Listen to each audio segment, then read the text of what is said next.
Now, the plan to build a floating port off the coast of Gaza is a pretty bold move, but there are some serious concerns about the relief that it can actually deliver for the Palestinian people.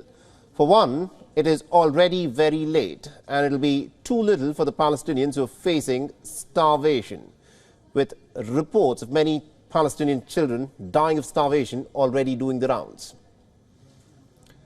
Now, the American officials have presented this plan and are now waiting to hear from the Israelis. Apparently, the Israelis will have to say in how effective it is in delivering aid, especially in the north, where the threat of famine is most imminent.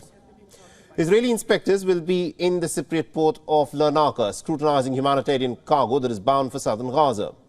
And the inspections will give Israel a tool to control the flow of aid in the name of security vetting.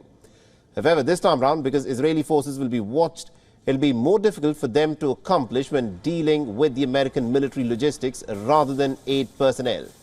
But even then, there are plenty of other ways for the Israeli government to create roadblocks in delivering aid for the starving Palestinians.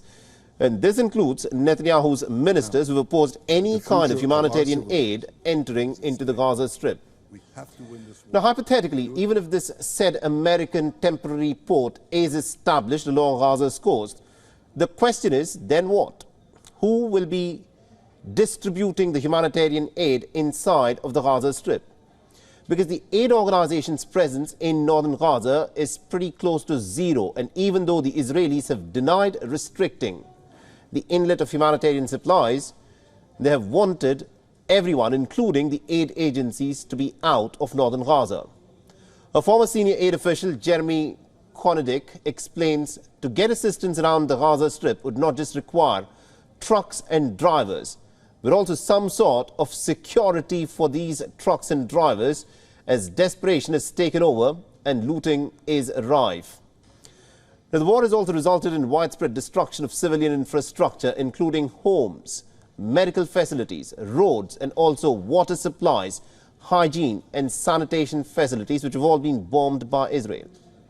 The United Nations officials have sounded alarm about a looming famine, and Gazans are facing an apocalyptic catastrophe. None of the hospitals in Gaza are fully functional, and only a few remain partially functional, predominantly in the southern part of the Gaza Strip. The conflict has pushed the healthcare system to the brink of collapse. WION is now available in your country. Download the app now and get all the news on the move.